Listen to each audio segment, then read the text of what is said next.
Live from New Delhi, you're watching DD India Live, India's voice to the world. I'm Shubhendu Ghosh, coming up in the next 30 minutes.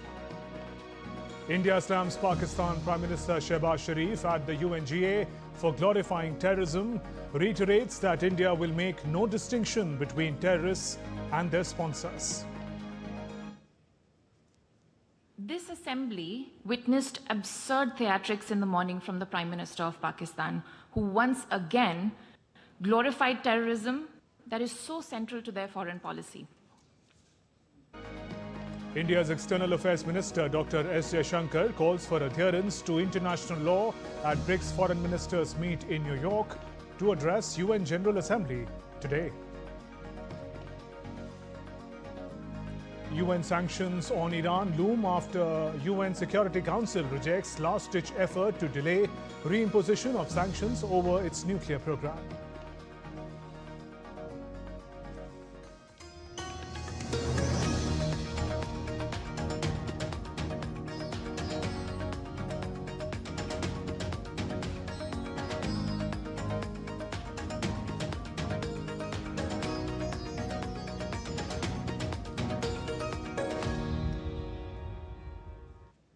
India dismissed Pakistan Prime Minister Shehbaz Sharif's remarks at the UN General Assembly as absurd theatrics, recalling that Islamabad had pleaded for ceasefire during Operation Sindoor. Exercising the right of reply of India on Pakistan PM Shehbaz Sharif's speech, First Secretary in India's permanent mission to the United Nations, Petal Gahlot, rejected Pakistan Prime Minister's account of the May conflict, noting that Pakistan's threats ended only after Indian forces struck multiple Pakistani bases on 10th of May. The Prime Minister of Pakistan also advanced a bizarre account of the recent conflict with India. The record on this matter is clear. Till 9th May, Pakistan was threatening more attacks on India. But on 10th May, its military pleaded with us directly for a cessation to the fighting.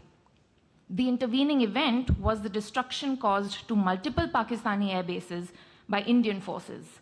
The pictures of that damage are, of course, publicly accessible. If destroyed runways and burnt out hangars look like victory, as the Prime Minister claimed, Pakistan is welcome to enjoy it. India firmly condemned Pakistan, saying it has made terrorism and the glorification of terrorists an essential part of its foreign policy. Indian envoy recalled that Pakistan had blocked accountability for Pakistani-sponsored terror outfit earlier this year at the UN Security Council. This is the very same Pakistan which, at the UN Security Council on 25th April 2025, shielded the Resistance Front, a Pakistani-sponsored terror outfit, from the responsibility of carrying out the barbaric massacre of tourists in the Indian Union territory of Jammu and Kashmir. Mr. President, a country long steeped in the tradition of deploying and exporting terrorism has no shame in advancing the most ludicrous narratives to that end. India's representative exposed the lies of Pakistani Prime Minister and suggested that if Pakistan is actually serious about fighting terrorism, it should hand over all terrorists to India. As in the past, Pakistan is responsible for a terrorist attack on innocent civilians in India. We have exercised the right to defend our people against such actions and have brought the organizers and perpetrators to justice. The Pakistani Prime Minister has spoken about wanting peace with India. If he is indeed sincere, the pathway is clear. Pakistan must immediately shut down all terrorist camps and hand over to us terrorists wanted in India. Reaffirming India's long-standing position, the Indian envoy stressed that all outstanding issues with Pakistan must be resolved bilaterally, leaving no room for any third party. Mr. President, India and Pakistan have long agreed that any outstanding issue between them will be addressed bilaterally. There is no room for any third party in that regard.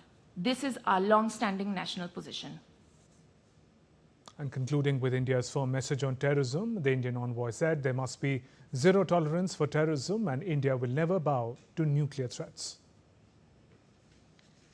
Is concerned, we are making it clear that there will be no distinction between the terrorists and their sponsors.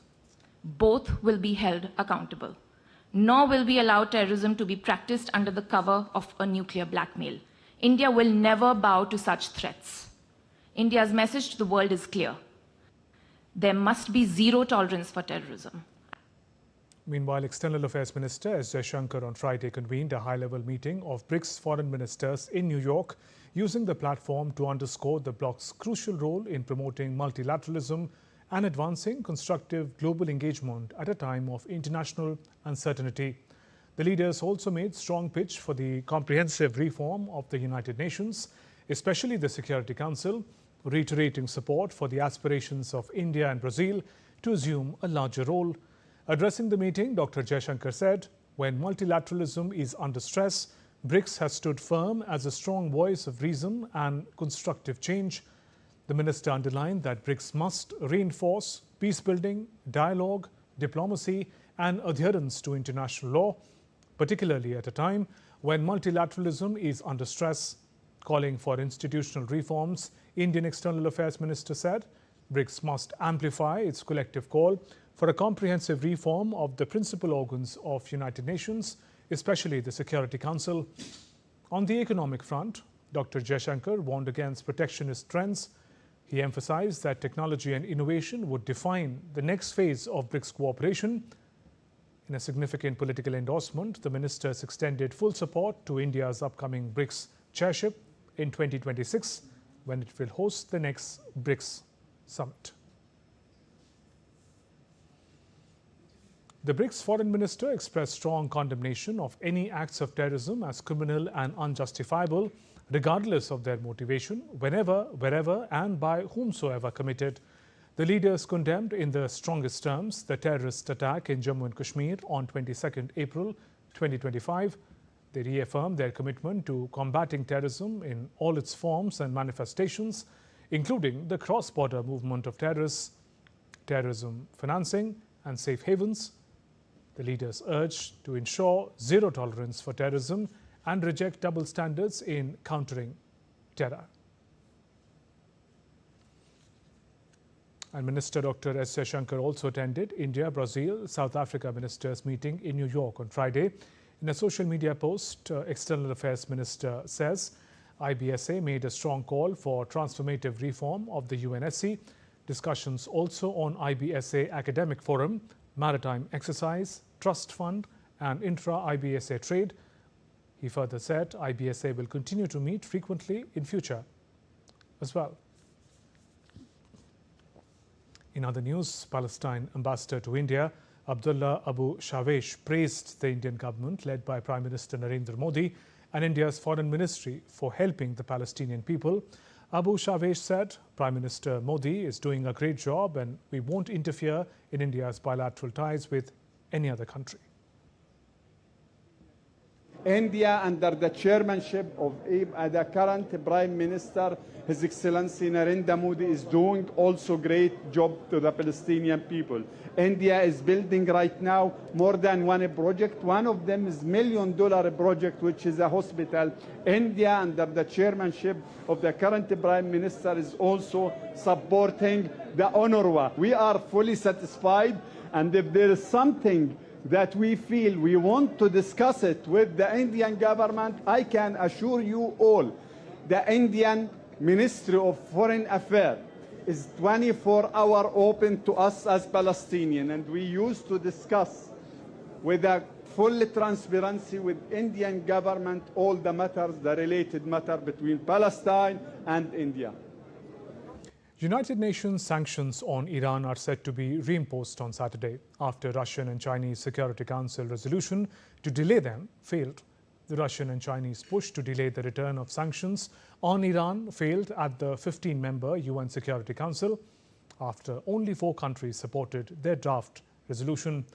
All UN sanctions on Iran are due to return after European powers known as the E3 triggered a 30-day process accusing Tehran of violating a 2015 deal meant to prevent it from developing a nuclear weapon. Iran denies seeking nuclear weapons. Diplomats had said the resolution to delay sanctions for 6 months had been unlikely to pass after last-ditch talks between Iran and Britain, France and Germany failed to break a deadlock. 9 countries voted no, 2 abstained. The sanctions would restore an arms embargo, a ban on uranium enrichment and reprocessing, a ban on activities with ballistic missiles capable of delivering nuclear weapons, a global asset freeze and travel bans on Iranian individuals and entities, and would also hit Iran's energy sector. Meanwhile, on the sidelines of the UN General Assembly, Iranian President Masoud Pezeshkian criticized Washington for lacking sincerity in nuclear talks, including negotiations held before Israel's attack. Meanwhile, Iran's Foreign Minister Abbas Araghchi confirmed that a deal had been reached with the agency, but he dismissed the sanctions process as legally void, vowing Tehran would never bow to pressure while still leaving space for dialogue. Iran will never bow to pressure. We respond only to respect. The choice is clear: escalation or diplomacy. The responsibility lies with those who broke their commitments and undermined international law. The Security Council just voted on a draft by China and Russia to give diplomacy another chance. Under US pressure, unfortunately, the Council refused. Iran's position on snapback is clear. It is illegal, void, and has no standing. The E3, having breached the deal, cannot claim significant non-performance. Resolution 2231 restrictions will expire permanently on 18 October 2025. Any attempt to revive or extend them is null and void. Moving on, Guinea's Supreme Court on Friday confirmed the result of a referendum to approve a new constitution in the junta-led country. The final tallies, over 89% in favour, over 10% against, confirmed the provisional vote results announced on Tuesday evening. Opposition parties had called on voters to boycott last Sunday's referendum, accusing General Mamadi Doumbouya of using it to stay in power. Earlier on Friday, they had filed a request to the court to annul the result. The request was rejected. The court's confirmation paves the way for elections to be held in December. The signs suggest that Doumbouya will run for presidency despite an earlier promise that he wouldn't. Anger and grief erupted in Argentina as protesters set fire to barricades demanding justice for live streams, torture and murder of 3 young victims. Tension soared in Argentina after shocking deaths of 3 young women whose torture and murder were live streamed on social media. Victim Morena Verde, Brenda del Castillo, cousins aged 20 and 15-year-old Lara Gutierrez, were found buried in the yard of the house in southern Buenos Aires suburb 5 days after going missing. In result, protesters took to streets, setting barricades ablaze. Ecuador is experiencing a surge in prison violence in recent days. An explosion occurred on Friday outside Gaya's prison amid escalating violence that has left around 30 inmates dead this week. The violence began earlier with deadly clashes between rival drug gangs in Machala and Esmeraldas, where inmates were killed and brutal attacks took place. Ecuador's prisons, plagued by gang violence, have been under military control since 2024. Authorities are investigating the explosion and working to restore order. A 5.6 magnitude earthquake struck northwest China's Gansu province on Saturday.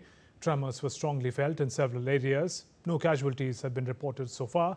However, some houses in rural parts of Yangtze County sustained damage.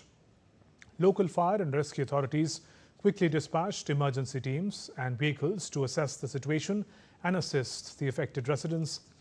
The full extent of the damage is still being determined.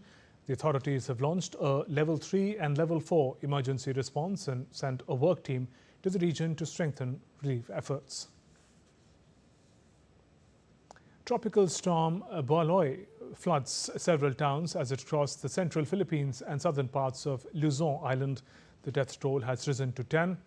Boaloy made landfall in eastern Samar in central Philippines as typhoon on Thursday before crossing the southern Luzon. Government work in classes in many parts of the country were suspended ahead of tropical storm Boaloy. Vietnamese government said fast-moving storm would hit the country's northern and central coast on Monday, triggering torrential rain from September 28th to 30th. And still to come on this edition of DD India Live. Prime Minister Modi launches multiple development projects in Odisha.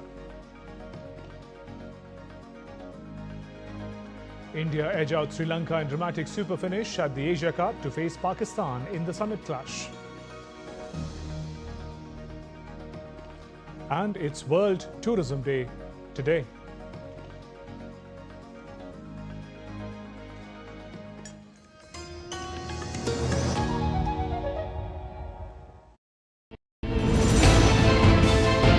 Geopolitics and trade deals. Economic challenges amid development. Hard work and the path to prosperity. It's the economy always. Between walkers, money is what money does and says. Supply creates its own demand. Between the bulls pulls and bears tears. When supply chains globalization and India rises to the podium. We'll get you centered with the economic brief at 8 p.m. every Thursday on DD India.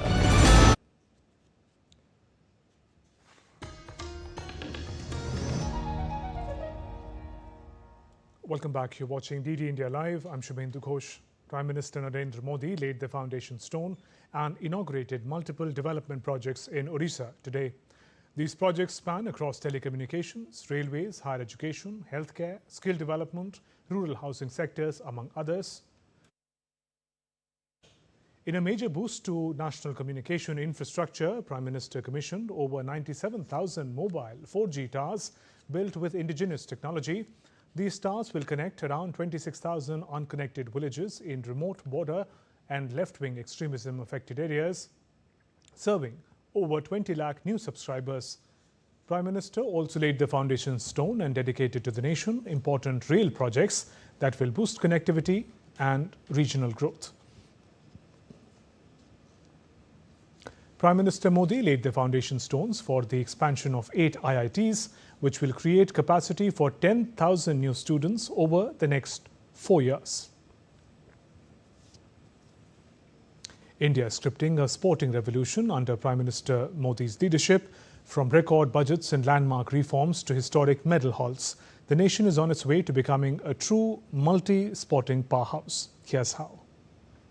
Through my own experience, I've been introduced to the TOP scheme, which is also a very, very important scheme taken by the government, and I've always felt really supported by them. Each athlete, they are really happy because PM is really taking interest in their career and their well-being and their performance also. So that difference is visible. I'm proud to say that I'm an Indian who represents the country with pride, and thanks to our leadership in our country, under the dynamic leadership of Modi ji, we are definitely moving in the right direction.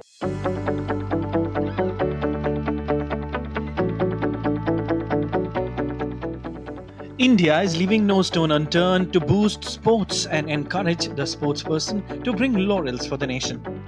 Under the leadership of Prime Minister Narendra Modi, achieving excellence in sports has become a national mission.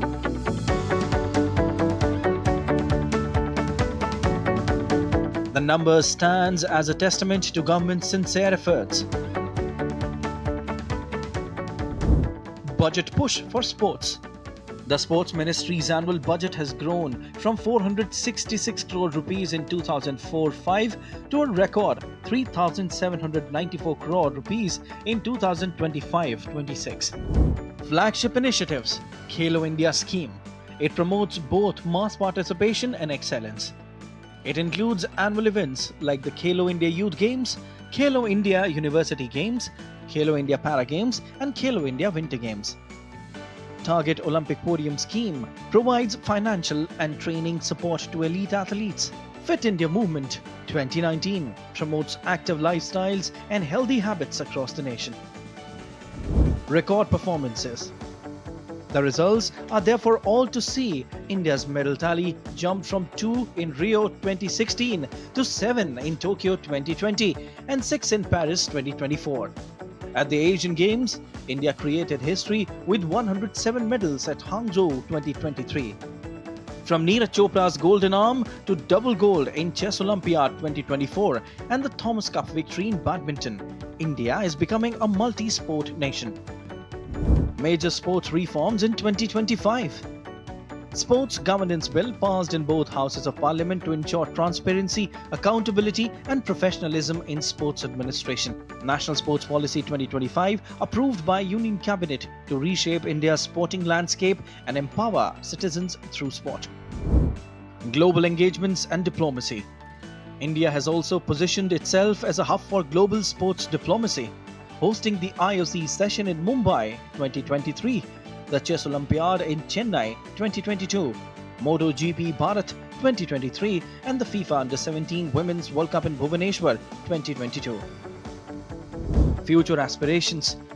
India is bidding for the 2030 Commonwealth Games and aims to host the Olympics in 2036.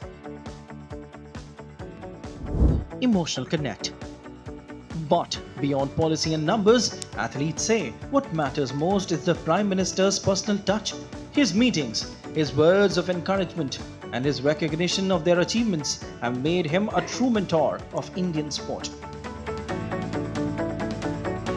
From being a cricket-obsessed country, India is now on its way to becoming a global sporting powerhouse.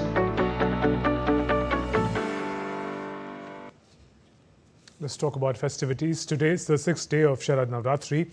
Devotees across the country are worshipping Ma Katyayani, known as the goddess of courage and victory.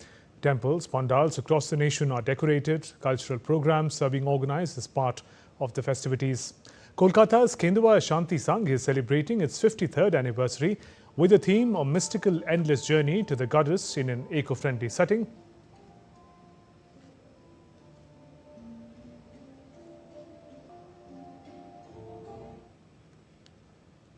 Shiliguri is capturing the festive spirit with local puja, choosing a natural theme to emphasize environmental consciousness.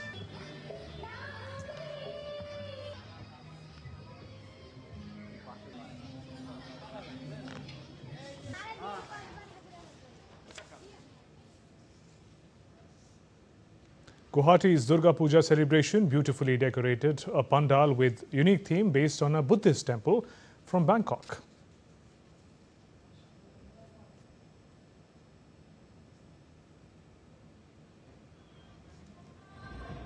In Jharkhand, Ranchi, Chief Minister Hemant Soren inaugurated a Durga Puja Pandal at Rath Road in the capital city.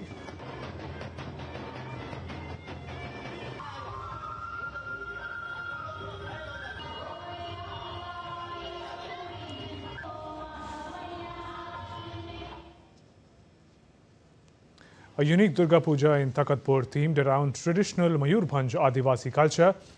The event, organized by Takatpur Durga Puja Committee, is in its 27th year, aims to showcase a theme never seen before in Odisha. Artisans from West Bengal's Medinapur have been working for 2 months to create the setup, despite challenges posed by rain.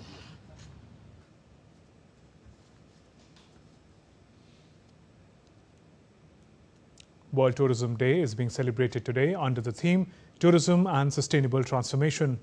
Tourism is a powerful driver of transformation. The day highlights tourism's vital role in fostering understanding between cultures and promoting global harmony.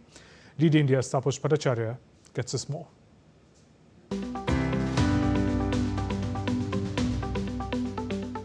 Tourism is more than just travel. It is a force for economic growth, a bridge between cultures, and a catalyst for social progress. Beyond boosting economies, tourism creates jobs, empowers communities, and opens doors to education and new opportunities. To truly harness its potential, tourism must be deliberate, inclusive, and rooted in sustainability, resilience, and social equity. This year, World Tourism Day 2025, celebrated under the theme Tourism and Sustainable Transformation, shines a spotlight on this vision. It reminds us that sustainable tourism is not just about destinations, it's about people, peace, and progress. The evidence is clear. Countries with open and sustainable tourism sectors tend to be more peaceful. And in 2024 alone, tourism contributed 10% of global GDP, supporting 1 in every 10 jobs worldwide. Tourism has the path to transform. With sustainability at its heart, it can be the path to a more equitable, resilient and united world. Tourism is more than travel. It's a path to understanding, connection and lasting peace. Celebrate World Tourism Day and join the movement towards a more peaceful and sustainable future. With camera person Vinod, this is Tapash Bhatt from Delhi. In cricket, India will face arch-rival Pakistan in Super Sunday final of Asia Cup Dubai. Earlier, defending champions India survived Pathum Nishanka's blistering 100 and some intense super over drama before beating Sri Lanka in a dead rubber to maintain their unbeaten run in the Asia Cup on Friday. Sri Lanka gave a good account of themselves and matched India's 202 runs for the loss of 5 wickets to force the super over after Nishanka smashed the first individual 100 of this year's tournament. However, Sri Lanka managed only 2 runs in the super over before losing both wickets in 5 deliveries from Arshdeep Singh. India skipper Surya Kumar Yadav took 3 runs from the first delivery to seal the victory. India have already secured their place in the Sunday's final against Pakistan. Indian para-athlete Deepti Jivanji qualified for the medal round in the women's 400-meter T20 event of the World Para-Athletics Championship in New Delhi on Saturday. 22-year-old athlete secured the first position in the second heat of round 1. She took 58.35 seconds, which is her season's best performance.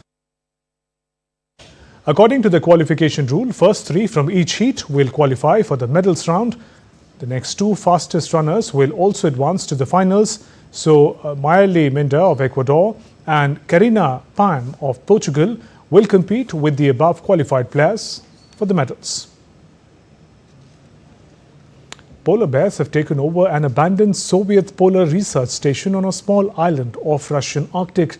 A travel blogger used drone to film bears roaming in and out of the scattered building as if they were the owners of the abandoned frozen land.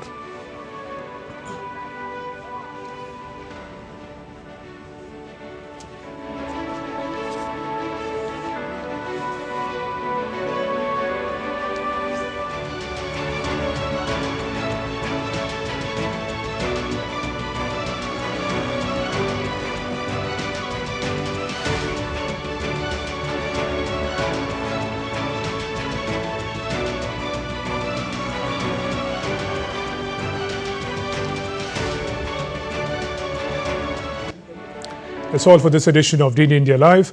We'll be back with more news as it breaks here on DD India. I'm Shubhendu Ghosh from all of us here in Delhi. Thanks for watching DD India Live.